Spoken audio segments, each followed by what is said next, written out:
Excellence Théophile Kilou Emigo, bonjour. Bonjour.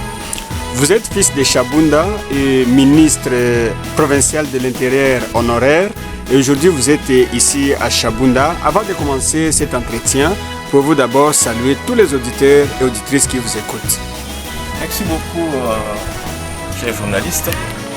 Je profite de cette occasion pour saluer tous mes frères et sœurs de Chabunda tout entier et particulièrement ceux-là qui seront en train de nous suivre à partir de Chabunda Centre.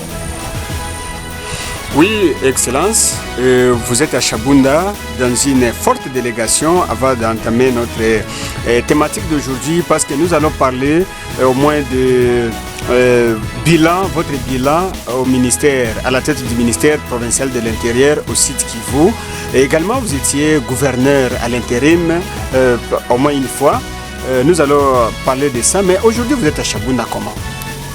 Bon, je suis à Chabunda dans un cadre purement humanitaire. Vous savez, lors de mon passage au ministère de l'Intérieur, j'avais conçu beaucoup de projets qui devaient être implémentés. Malheureusement, quand on a quitté les ministères, certains projets sont restés pendants. Et voilà, notre partenaire traditionnel, la MONUSCO, a répondu à ces demandes parce qu'elles sont nombreuses. C'est comme ça qu'on se retrouve ici en tant que consultant, parce que nombre de ces activités avaient été conçues par nous. Voilà pourquoi on a été, la MONUSCO a jugé bon que nous accompagnions la dite délégation pour donner notre contribution sur les activités qui seront faites à Chabunda Centre, mais aussi dans les périphéries de Chabunda Centre. Oui, Excellence, vous êtes ministre honoraire de l'Intérieur Sud Kivu. Pouvez-vous nous parler un peu de votre bilan à la tête de ce grand ministère, d'ailleurs un premier ministère d'ailleurs de souveraineté au niveau de la province, du gouvernement provincial? Oui, comme vous venez de le dire, c'est vraiment un méga ministère qui gère des secteurs très sensibles, entre autres l'intérieur, la sécurité, les affaires coutumières, mais aussi la décentralisation. Bon, peut-être je ne saurais pas brosser, reprendre tout ce que j'ai fait pendant 20 mois à la tête de ce ministère dans quelques minutes. Mais néanmoins, je vais essayer d'être succinct et clair. Je serai en train vraiment de prendre les grandes lignes, comme je venais de le dire. Au fait, si je peux prendre premièrement le secteur de la sécurité et les affaires coutumières, on a fait beaucoup de choses là-bas. En peu de temps, mais on a fait beaucoup de choses. Je peux juste prendre sur le plan sécuritaire, on a essayé de stabiliser la sécurité. Parce que le gouvernement Ngouabi 2 sur le plan sécuritaire a fourni beaucoup d'efforts. Et là, je m'en vais pour quelque part féliciter le leadership du gouverneur de province, son Excellence Théo Ngouabi-Kassi, en tout cas qui ne ménageait aucun effort sur la sécurité. En tout cas, il était prompt. On a fait beaucoup d'efforts. Il y a eu une réduction sensible de la criminalité urbaine, mais aussi périurbaine. Et les preuves sont là. C'est vrai, il n'y a pas une sécurité zéro dans la vie, mais c'est que nous, on a fourni comme effort notre contribution sur la réduction de la sécurité et la stabilisation quand même de la situation sécuritaire. Ça a été un grand apport pour la province du Sud Kivu. Et sur le plan des affaires coutumières, on a réalisé vraiment aussi des exploits parce que on a eu à régler beaucoup de conflits de succession, beaucoup de conflits dans le secteur coutumier. Ici, si je peux toucher le secteur des affaires coutumières, on a aussi beaucoup travaillé sur les dialogues, parce que si je peux prendre juste 3 cas. Il faisait un bout de temps que les communautés vivant à Baraka, entre autres les Babembe, peut-être le Babouyou et d'autres communautés, ne s'entendaient pas avec la communauté Banyamulène qui vivait à Libokoboko.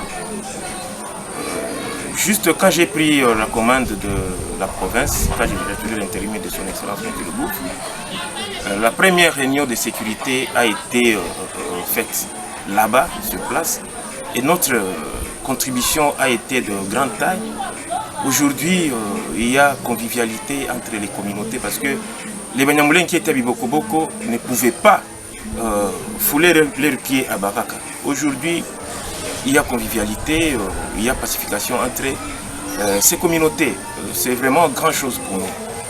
On peut parler de Calais, il y avait un conflit latent entre les communautés Tembo et Bahutu. On s'y est impliqué. Aujourd'hui, ce conflit est en train d'être élagué et les deux communautés vivent en parfaite harmonie. Vous êtes à Chabunda, vous les connaissez peut-être plus que moi, le conflit Bachibarega. Ce conflit, peut-être, les uns pouvaient le minimiser, tout simplement, ils n'en savaient pas le retomber. Et nous, on n'a pas croisé les bras, on s'y est impliqué. Les dialogues, j'ai fait ici sur place 2 missions de pré-dialogue. Les dialogues, proprement dit, a eu lieu en juin passé. Et aujourd'hui, entre autres, je suis ici à Chabunda, c'est pour la consolidation des acquis de ce dialogue-là. Et le dialogue qui a eu lieu en juin. Et aussi, vous êtes témoin, il y a accalmie depuis que ce dialogue a eu lieu. Donc, dans ces quelques lignes, je peux dire que dans mon secteur, il y a eu beaucoup qui ont été faits. Sur le plan de centralisation, bon, on est en train de plaider. Il y a une partie du territoire de Chabunda qui, à tort, allait être annexée au territoire de Calais. Et cela, c'est juste par convoitise, parce que nos frères de Calais, bon, ils n'ont plus de forêt là-bas. Et maintenant, ils commençaient à être un peu élastiques vers Chabunda, c'est dans le groupement de Bamboula Sud, côté Itanga Moulikou. On a diligenté une mission là-bas, une mission musclée. On a utilisé les GPS, on a utilisé les images satellitaires. Et aujourd'hui, la partie qui tentait d'être arrachée au territoire de Chabunda, les lui est restituée. C'est vraiment grand chose. À part ça, il y a un dossier, je me battais pour le dossier de Batali. Côté Batali, donc Chabunda et Kabambare. Parce que basiquement, la limite là-bas, c'est la rivière Kama.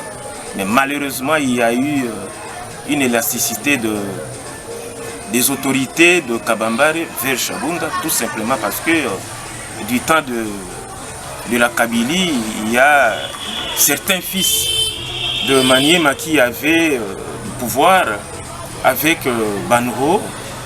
Ils ont fait de sorte que la partie que Banro était en train d'exploiter, qui est dans Chabunda, basiquement, soit redevable à la province de Maniema. Et c'est là à tort. On était en train de se battre. Malheureusement, juste le jour où on devrait décider sur la descente sur les lieux, bien sûr avec la délégation de Maniema, bon, le conseil des ministres n'a pas eu lieu et je pense que c'est parmi les dossiers que mon remplaçant va s'atteler. Oui, Excellence. Là, vous avez parlé au moins de ce qui était fait. Si possible, qu'est-ce qui est resté maintenant défi à relever au niveau de la province du Sud Kivu dans le secteur de sécurité, décentralisation, affaires coutumières? Selon vous, qu'est-ce que vous pensez que vraiment ces points-là sont priorité des priorités dans les avenirs ici dans la province du Sud Kivu? Comme je le disais, je ne saurais pas tous les épingler tous, mais il y a encore beaucoup à faire. On n'a pas terminé. Il y a beaucoup à faire et tout ça, ça demande aussi la volonté, mais aussi les moyens. La province du Sud Kivu, comme toute la République, est en train de souffrir parce que les Congolais sont, sur le plan fiscal, ils sont mauvais. La province, personne ne va me contredire, a du mal à réaliser 50% des recettes. Et ça impacte directement sur le nombre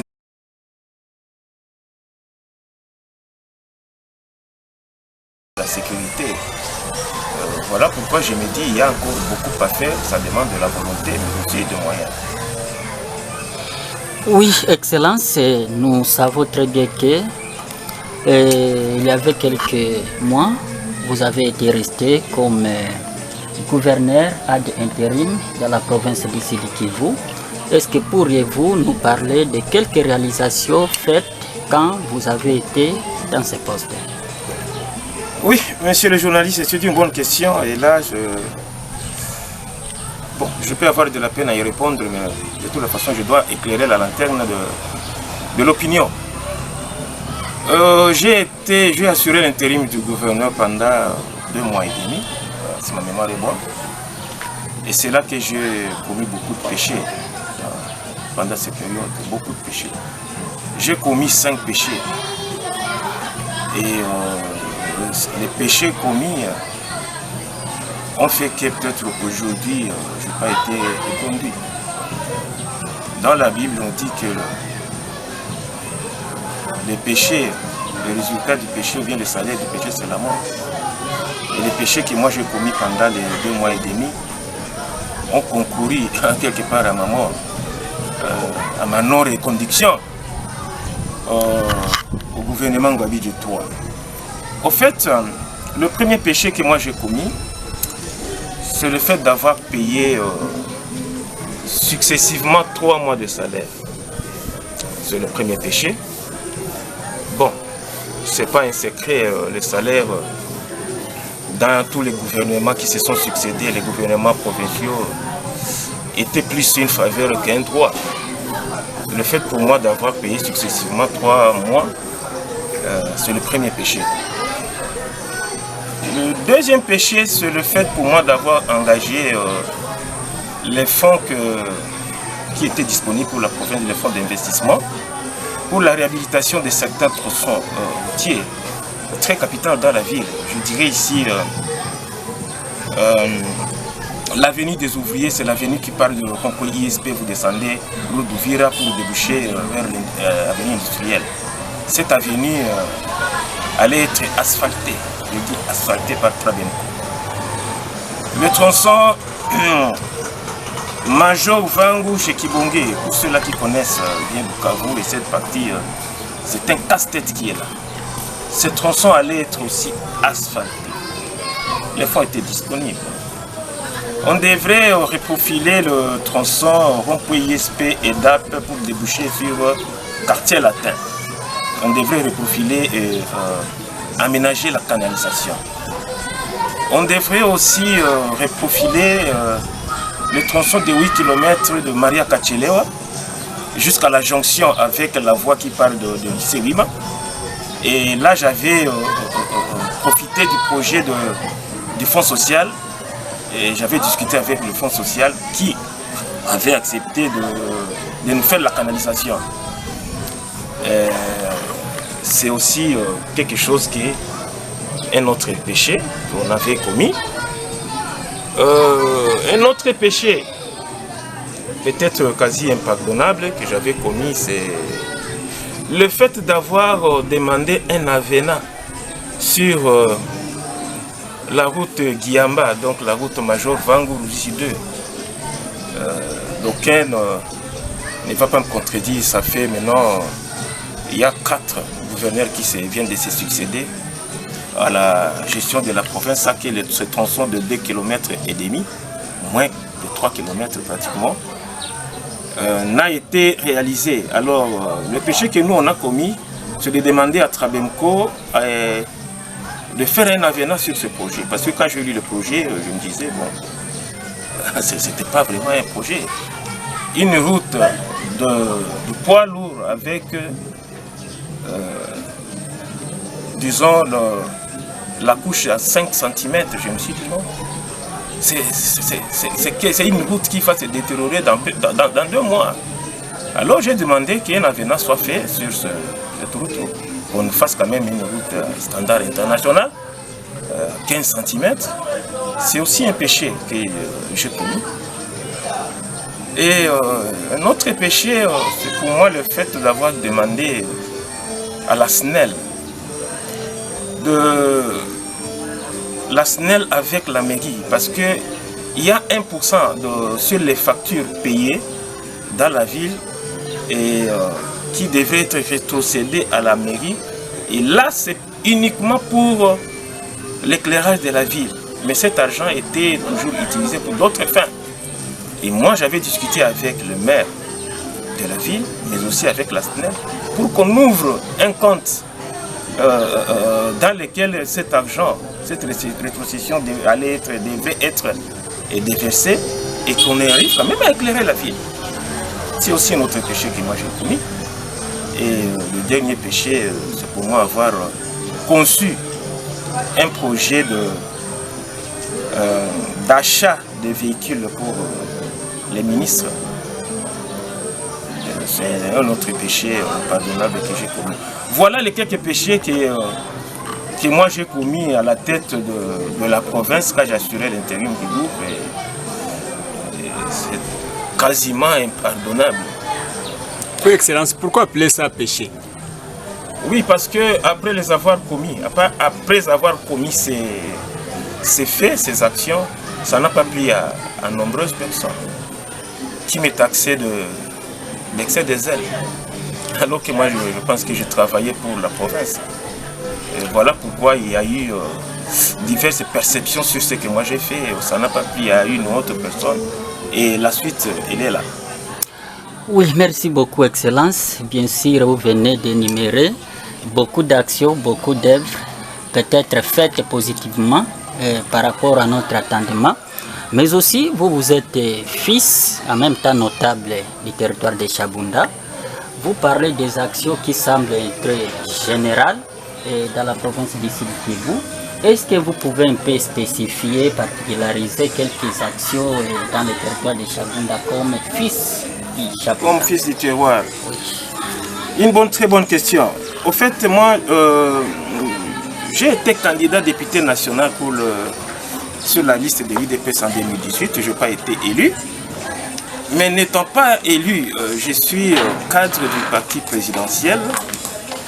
Et cela fait que je me tisse des relations avec certains hauts cadres du parti, mais aussi à la présidence où on avait quand même un accès facile.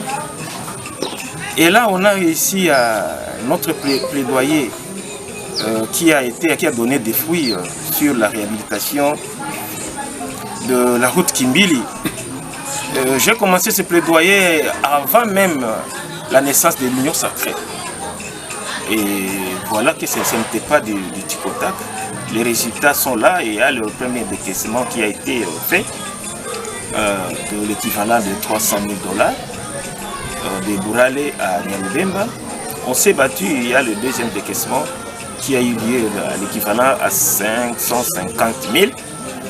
Et aujourd'hui, l'office de route est en train de travailler la route. C'est vrai, il y a une mollesse de la part de l'office de route et on continue à se battre jusqu'à la haute hiérarchie de cette entreprise de l'État pour que l'office de route quand même ne nous fasse pas vivre ce qu'on a vécu lors du projet de 100 jours, parce que c'était une expérience vraiment désolante.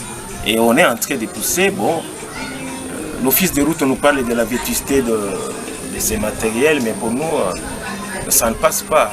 Et dès lors que l'office de route a des fonds, il doit à tout prix commencer à entretenir ces engins avant que ces derniers soient mis pour l'exécution du projet. En fait, je suis encore à la trousse de l'office de route pour l'exécution de ce projet, parce que ce projet est mon émanation. Je me suis bâti pour ça, tout simplement parce que à la présidence, j'en viens pour féliciter le conseiller principal du chef de l'État en matière d'infrastructure, David Moukeba, qui nous a tenu la main, et voilà pourquoi les choses sont en train de se faire sur le terrain. L'argent que l'office de route est en train d'utiliser sur le terrain n'est pas l'argent de la province. C'est l'argent de la présidente de la République, bien sûr, à travers le FONER. À part ça, bon, il y a aussi des projets qu'on a fait, hein, qu'on est en train de Dawa Kabango.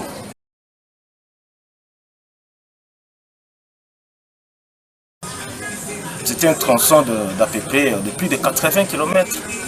Aujourd'hui praticable. C'est vraiment inédit au Sud Kivu.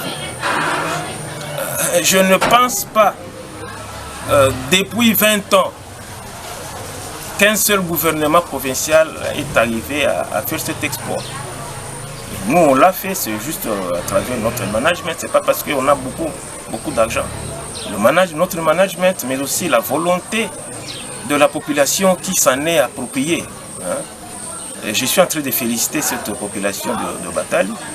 Et aujourd'hui, le véhicule est à 5 km de Kalole-Centre. Le véhicule est déjà à Kalole-Sommet, pour ceux-là qui connaissent très bien la zone. On est en train de réhabiliter deux petits ponts entre Kalole-Sommet et Kalole-Bifurcation. Et demain, après-demain, le premier véhicule, après plus de 30 ans, va atteindre Kalole. C'est vraiment un exploit. On ne saura pas me donner beaucoup de détails, des petites interventions par-ci, par-là. Ça sera trop à entrer dans les détails et c'est pas bien. Je viens juste de parler de ces grandes réalisations. Oui, Excellence. Vous êtes aussi à Chabunda, vous étiez dans la province de Sud Kivu et partout au pays où il y avait l'opération d'identification des électeurs ou les processus électoraux. Comment vous personnellement vous avez perçu, vous avez apprécié ce processus et quel est le résultat aujourd'hui, si vous en avez? Avant de répondre à cette question, j'ai oublié quelque chose aussi de grand. Il faut que la population quand même en sache quelque chose. C'est un rapport avec la route Benyampombo jusqu'à Matili, Chabunda. Je prends précisément la partie Matili Chabunda exécutée par les sœurs religieux de divers maîtres. C'est moi qui ai donné le quitus pour que ces fonds soient débloqués, parce qu'au moins les sœurs religieuses avaient conçu le projet, ils l'avaient soumis à la MONUSCO. Bon, moi je suis fils maison de la MONUSCO, j'ai fait près de 16 ans à la MONUSCO. Et voilà pourquoi aujourd'hui je suis encore avec la MONUSCO en tant que consultant. J'avais rendu de loyaux travaux là-bas à la MONUSCO et j'ai de l'estime quand même de la haute hiérarchie de la MONUSCO. Voilà pourquoi la MONUSCO va m'appeler pour me demander si réellement ça valait la peine que des fonds soient, disons, mis à la disposition de ces sœurs religieuses pour ce projet. Si j'étais des seuls nos politiciens de Chabunda qui sont plus claniques que politiques, les 3 à 4 groupements, comme moi je suis, bon, entre guillemets, des 3 groupements, j'allais dire non. J'allais donner une mauvaise appréciation sur le projet et le projet allait tomber. Mais moi, comme je suis rassembleur, je suis fils de Chabunda, je me suis dit non, ça valait la peine. Parce que moi-même, en 2018, j'avais eu de la peine pour faire le tronçon Matili-Chabunda. J'ai quitté Matili à 13 h pour arriver à Chabunda à minuit. Alors j'ai donné les quitus, l'argent a été décaissé et le projet est en train d'être mis en place. Mais avant que le projet ne soit mis en place, il y a eu blocage. Et là, je suis en train de prendre à témoin Serge Wakina. Il y a eu blocage sur les engins qui devraient exécuter ce projet. C'est moi qui s'était cassé en morceaux pour demander au gouverneur AI de Maniema, qui est aussi cadre de l'IDP, c'est les combattants. J'ai poussé pour qu'il libère ces machines. Personne d'autre ne peut se taper la poitrine sur ça. Et là, je suis en train de prendre encore à témoin celle Wakina qui est tout près de vous ici. Voilà quelque chose aussi de grand que je faillis oublier. Si maintenant je peux revenir au processus électoral, j'ai le privilège d'annoncer à l'opinion de Chabunda que Chabunda vient d'avoir décroché un siège supplémentaire à la députation nationale. Chabunda aura 3 sièges. Et là aussi, on a contribué. Parce qu'au moins, on avait fait un rapport à la CENI. Malheureusement, le dit rapport n'a pas été pris en compte Dans ce rapport, on demandait à la CENI de nous augmenter des centres d'enrôlement. Et la stratégie était de placer les 10 centres dans les limites parce qu'il y avait hémorragie de nos électeurs qui souvent allaient s'enrôler dans les territoires voisins. Malheureusement, cette demande n'avait pas été prise en compte par la CENI et on avait changé de stratégie. On a déployé une équipe sur le terrain, l'équipe de mon parti, pour sensibiliser les populations, disons, vivant dans les limites, d'être patients, parce qu'on présumait que les kits pouvaient peut-être venir avec un léger retard. Alors on avait demandé à la population d'être un peu patiente et de n'attendre s'enrôler que dans le territoire de Chabunda, parce que cette hémorragie-là était préjudiciable au territoire de Chabunda. Et voilà le résultat. Aujourd'hui, Chabunda vient d'avoir un siège supplémentaire. Ça n'a jamais eu le cas. En 2006, en 2011 et en 2018. Maintenant, suite à travers notre concours, il y a un siège supplémentaire qui vient d'être ajouté au territoire de Chabunda. Nous pouvons nous en féliciter. Oui, merci beaucoup, Excellence. Peut-être pendant la période des processus électoraux, la population de Chabunda parvenait à se demander pourquoi l'honorable n'a pas été peut-être visible au centre du territoire de Chabunda. Est-ce qu'il n'a pas eu le temps de venir s'enrôler? Est-ce que vous pouvez dire quelque chose par rapport à votre enrôlement et que serait, juste après avoir été s'enrôlé, quelle serait votre vision politique par rapport au territoire de Chabunda? Bon, c'est à tort que d'aucuns considèrent Chabunda territoire, Chabunda centre comme Chabunda territoire. Non. Chabunda centre n'est pas Chabunda territoire.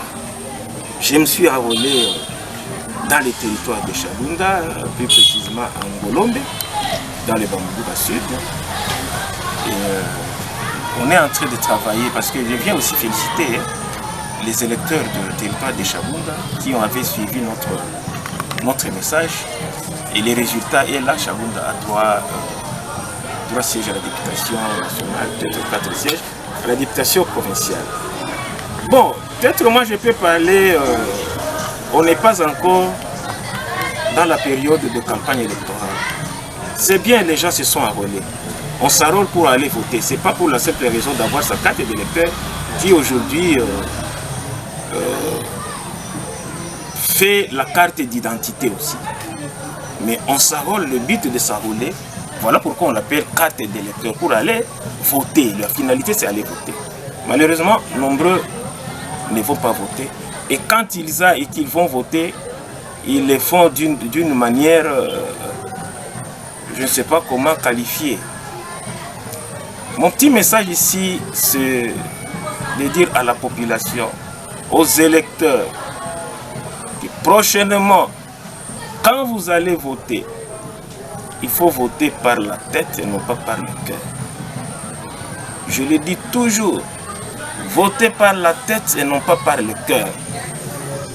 Le cœur, c'est la subjectivité, c'est la passion. Quand on vote avec le cœur, on vote souvent celui qui vous a donné 2000 francs, 1000 francs, quelques grammes de viande, t-shirt et machin. Quand on vote avec le cœur, on vote celui qui est de votre colline. Un Mukabango a du mal à voter pour un Mukisi et vice-versa. Au Bakissi, la réalité là, moi je suis né et grandi en ville, mais je suis en train de m'habituer à une réalité de 3 et 4. Je n'en comprenais rien. Et c'est une réalité. Donc il ne faut pas que même les 3-4 apparaissent au vote. Ça c'est la subjectivité. Il ne faut pas voter quelqu'un parce que lui, il est mon attel, moi je suis mon attel. Et c'est à tort que les politiciens disent aux jeunes, non, ne votez pas, il faut voir la personne. Non, non, ne vous fiez pas aux partis politiques. C'est ce que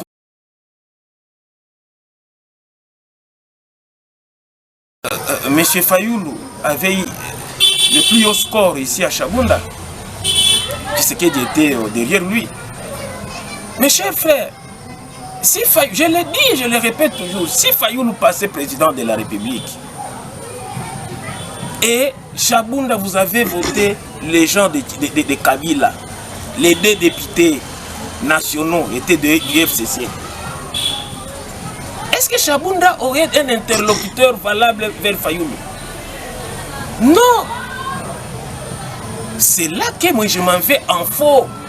Pour ceux-là qui disent non, non, voter la personne, ne voyez pas son parti politique. Mais plutôt, il faut d'abord voir son parti politique. Vous avez votre candidat, il faut voir d'où est-ce qu'il vient, de quel parti politique. J'avais ici félicité l'honorable Simon Pierre-Yanagno. Il a été franc avec lui-même. En 2021, si je ne m'abuse pas, il était passé à Kigouloube. Dans son speech, je ne sais pas, il va se souvenir de la date. Il était clair à Kigouloube. Il a dit qu'on ne vous trompe pas. Personne parmi nous, tous élus de Chabunda, élus nationaux, élus provinciaux, personne n'est proche du cercle décisionnel de ce pouvoir. À part Théophile Kilou qui n'a pas été élu. Parmi les frères de Chabunda, seul Théophile Kilou est proche du cercle décisionnel du pouvoir. Nous tous, non.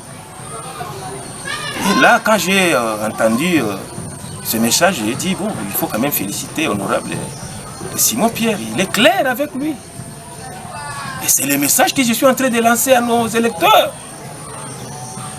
Il ne faut pas aller élire, donner votre voix à quelqu'un qui ne vous servira à rien. Ici, nous sommes dans une clôture, n'est-ce pas? Il y a la clôture, il y a la maison. Dans la maison, il y a des compartiments. Il y a le salon et il y a la chambre. Nous, au moins, nous sommes de la chambre. Il y a les autres qui sont du salon et les autres qui sont dans la clôture. Et il y a une nette différence là-bas en termes de plaidoyer. Et nous, on a déjà démontré, n'ayant pas été élus. Tout simplement, nous avons des acquaintances avec ceux-là qui, entre guillemets, décident. Pourquoi ne pas nous donner maintenant le plein pouvoir de le faire officiellement?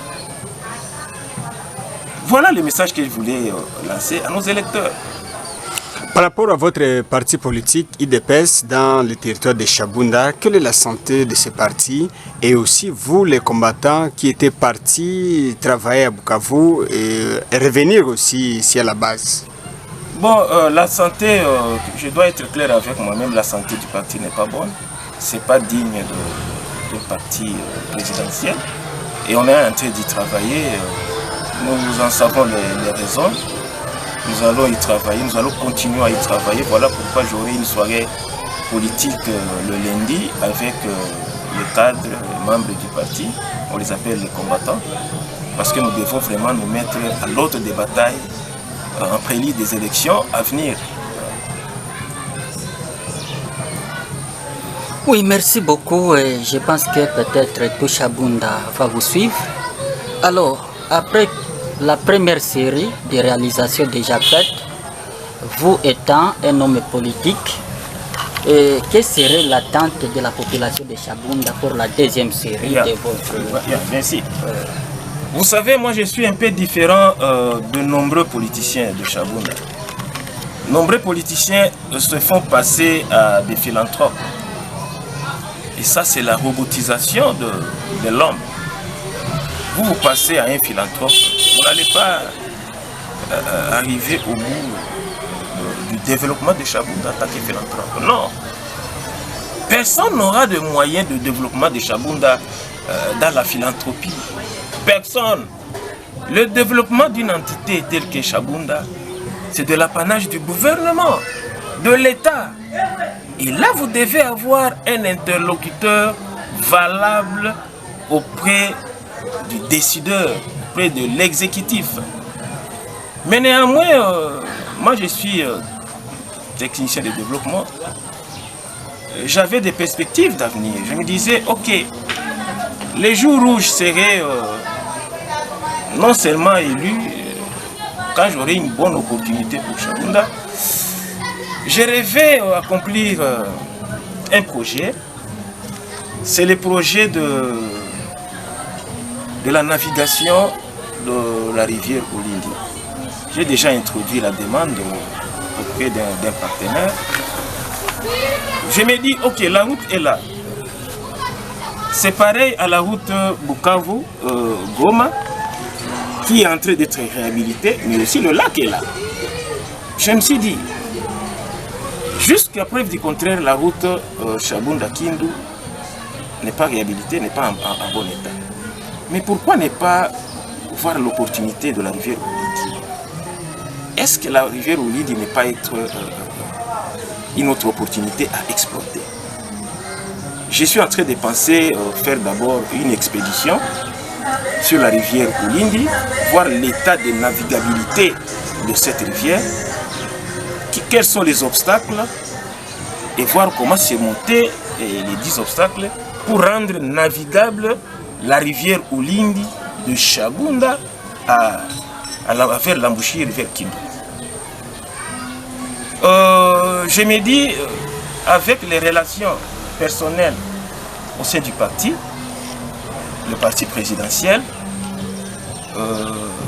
je compte me déployer comme je l'ai fait toujours pour que Chabunda bénéficie de grands projets à venir. Il y a un grand projet de réhabilitation de la route, de la voie. Il y a une route qui doit partir de Kasaï vers Bukavu. J'avais déjà pris langue avec le ministre de tutelle, M. DTP, pour que Chabunda bénéficie de ce grand projet d'asphaltage de cette longue grande route. J'avais encore commencé le plaidoyer sur le projet des chemins de fer qui partira de la Tanzanie, Burundi, de la République du Congo vers Kindu. Je suis en train de mener des plaidoyers pour que Chabunda bénéficie de ce projet-là.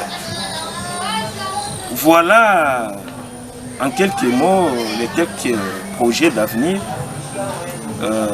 que je suis en train de voir comment les réaliser. Il faudra être dans une bonne posture pour les faire. Oui, Excellence, vous avez travaillé au ministère de l'Intérieur, décentralisation et affaires coutumières. Vous avez été gouverneur à l'intérim de la province du Sud Kivu, notable de Chabunda. Quelle est l'expérience que vous avez acquise pendant votre bref séjour là au sommet de la province du Sud Kivu? Merci. Vous savez, quand on parle souvent d'expérience, les gens voient seulement de bonnes choses. Mais dans l'expérience, il y a aussi de mauvaises choses qu'on a vécues. Moi, j'ai passé plus de 20 ans dans le monde humanitaire. Et bien sûr, j'étais à l'IDPS, mais pas d'une manière active. J'étais un peu passif. J'étais un combattant sur la table, quand bien même je faisais beaucoup pour mon parti. Et voilà que la Providence a fait que je sois actif dans la politique. On a beaucoup appris, on a vu les hauts et les bas. Moi je dirais que la souffrance, moi j'ai vécu une longue période de souffrance dans l'exercice de mes fonctions et cette souffrance m'a quand même formé. Cette souffrance m'a formé. Aujourd'hui, on est prêt à exercer n'importe quelle fonction parce qu'on n'a pas été dogloté. Je n'ai pas fait partie de ces ministres qui ont été choyés, doglotés, mais moi, je me suis battu presque de moi-même pour réaliser les exploits que je venais d'énumérer ici. Ça a été quelque part une bonne ou mauvaise expérience, mais qui m'a endurci. Message à tous vos frères de Chabunda qui vous écoutent et vous savez surtout pendant cette période préélectorale qui pointe à l'horizon, on espère en décembre,